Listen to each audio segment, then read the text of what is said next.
The Desert by Amin Kassam. A desert, a place without life, a difficult place to live in.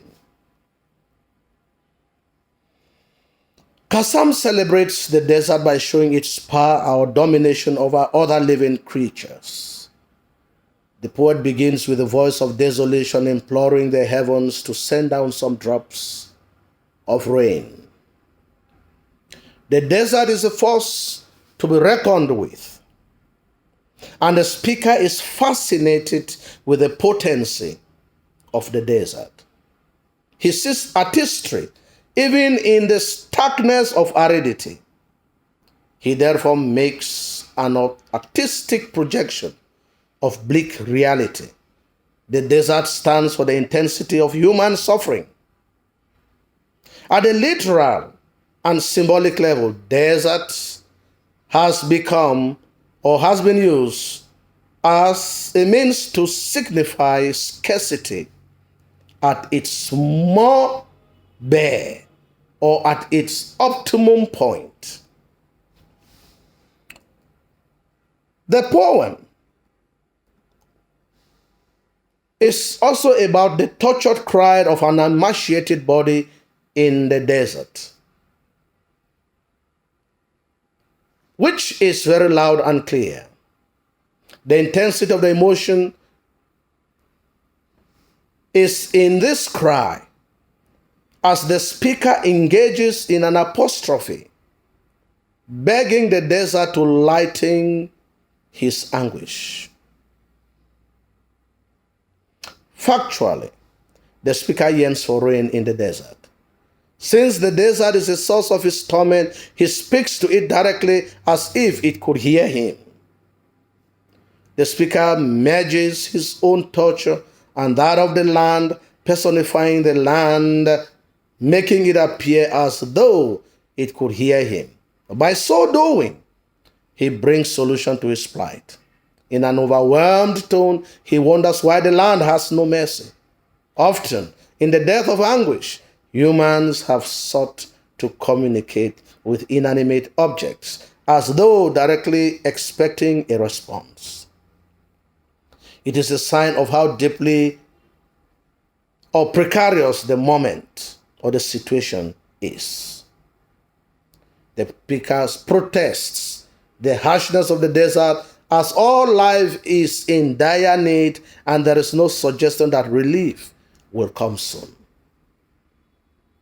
It is not only the speaker that implores the rain, even the cactus trees. Ironically, the speaker is in a good company as even plants can raise their hands in prayer for rain to indicate how desperate and thirsty all the living things in the desert are. The image of the cactus tree in supplication symbolizes desperation. The speaker wonders if the sky has no emotion of pity for those desperate in the desert. The desert has robbed everyone of its sustaining power of water. Yet, according to the speaker, many creatures have still crossed the desert in search of water in a desperate move to survive. The hopeful despair, in quotes, is an oxymoron which communicates the intensity with which water has been longed for. The desert, much like real life, does sometimes have raised the expectation of men, even in their knowledge of how hopeless the situation may be. The desert is known to present a mirage, just as life is known to present moments of futility. You have hope, but that hope is crushed right in front of you. The mirage could be what the speaker refers to as many have looked to the garden, thinking that there is water ahead, only to find none. The mirage raises the hopes of the traveler in the desert, even though the traveler knows that there is nothing. to be found. The speaker implores the heavens to hear his supplication before he dies. The speaker does not have much strength anymore to speak in the land, and he does not also have hope. He looks hopeless. It is also a land where even the skeletons of the dead want to escape from because of the heat. Bleached bones is an image that shows that the desert is a symbol of death. Living creatures have fallen on its surface, died, and left exposed skeleton, which in turn cry to be buried. The bones signify how unrelenting the sun is in its glaring and in its power of destruction. It is for this reason that the speaker, in a despairing tone, calls it the land of ravished hope. Hope is symbolized by signs of life, but in the desert, the intensity of the sun takes away life and hope. There is a statement to show, this is a statement to show how man fathoms his world. Where there is life, there is a constant stream of hope. But in the desert, the desert is characterized by hopelessness, despair, misery, and frustration. The poem is about man's desperation, faced with the forces of nature. The aridity of the desert pushes the speaker and even other plants to cry to the heavens for rain. The desert is a crossing point where many trudge with hope because they see a mirage. Many have crossed it hoping to search for water in their hopeful despair.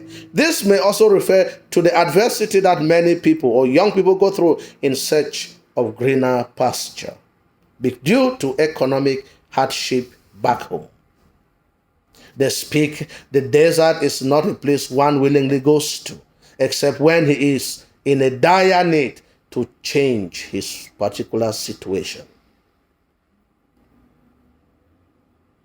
The speaker makes the reader to understand that the desire to have water in the desert is a fruitless enterprise. The speaker implores the heaven to show pity, else he will perish like many have in the desert. Even the skeletons of the dead wish to escape from the scorching heat of the sun. The situation is completely hopeless, and any attempt to seek for a better life is futile. The major themes in the poem are hopelessness in adversity, death, and human misery or suffering. The poem is also a prayer of supplication to God by the speaker to go through the ordeal of crossing the desert to quench his thirst. He, like the cactus plants, believe that God can do a miracle by sending a drop of rain. There is irony when the speaker is hopeful that the precious liquid will drop, but nothing changes. The speaker does not longer have the energy as his flesh has become emaciated, touching his bones. The imagery of the cactus is to reinforce the desperateness of the speaker faced with adversity. The ordeal the speaker goes through can only be solved by God. The poem